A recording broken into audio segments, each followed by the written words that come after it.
Hey guys, kumusta po yung lahat? It's me, DJL Sports TV. Nagbabalik po mga idol.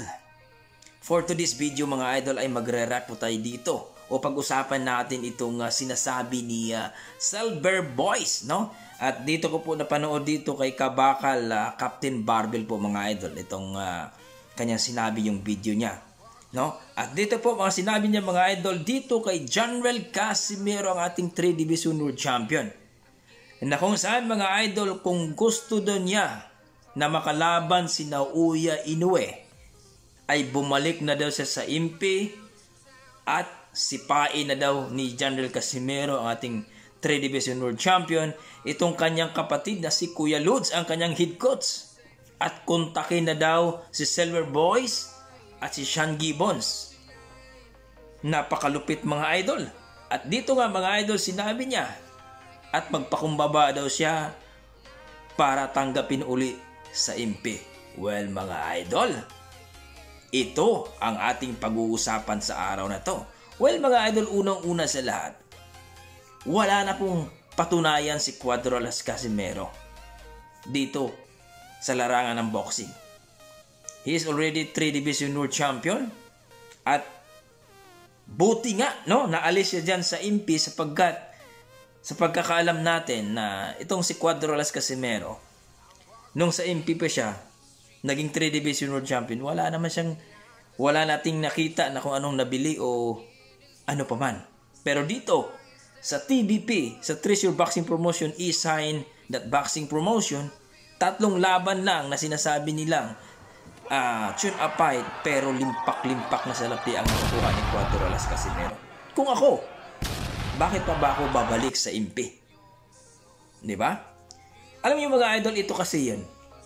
Bakit kinukul out nila si Cuadro-Las Casimero? Sapagkat wala na po silang kampiyon. Tandaan po natin mga idol, ito po, Naoya Inoue versus Casimero. Sa totoo lang po mga idol, sa ngayon po, medyo konting push pa lang na magkalaban sila kasi nga sa ranking po si Cuadro-Las Casimero rank number 3 po ito. Kaya nga sinasabi natin sa mga previous video natin, kung gawa ng paraan ng kanyang promoter dito sa TBP na mapalaban sa eliminator bout at magiging number 1 itong si Cuadro-Las Casimero dito sa WBO, there's a chance na mapalaban dito kay Naoya Inoue. Bakit ka mo mga idol? Kung gugustuhin din Naoya Inoue, kasi alam naman natin na si Naoya Inoue medyo alanganin din ni Cuadro-Las Casimero. Kumbaga, kontrapilo eh. Si Cuadro-Las Casimero kasi, kaya niyang makipagsabayan kay Naoya Inoue. Kaya makipag-engage. So, yan ang kinatakutan ni Naoya Inoue.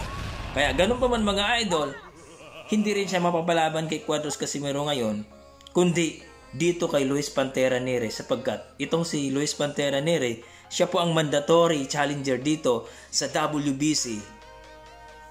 Over na po yan. Kumbaga, talagang matagal na po siyang mandatory dyan sa WBC.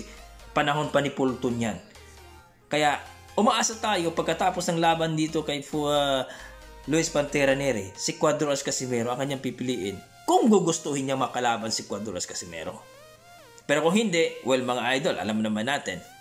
Pero, magiging kampiyon pa rin si Cuadro-Las Casimero dito sa WBO kung itong si Naoya Inoue aakyat na ng 126. Maaari po yan mga idol. Kung ako lang tatanungin, bakit pa kailangan pang bumalik si Cuadro-Las Casimero sa impi? Hayahay na ang kanyang buhay dyan sa TBP, Treasure Boxing Promotion. Doon sa impi, medyo alam nyo na ang sitwasyon doon, di ba? So para sa akin,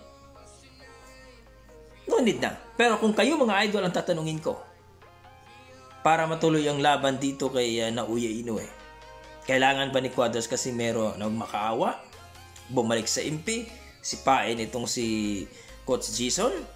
Well mga idol, please comment down below.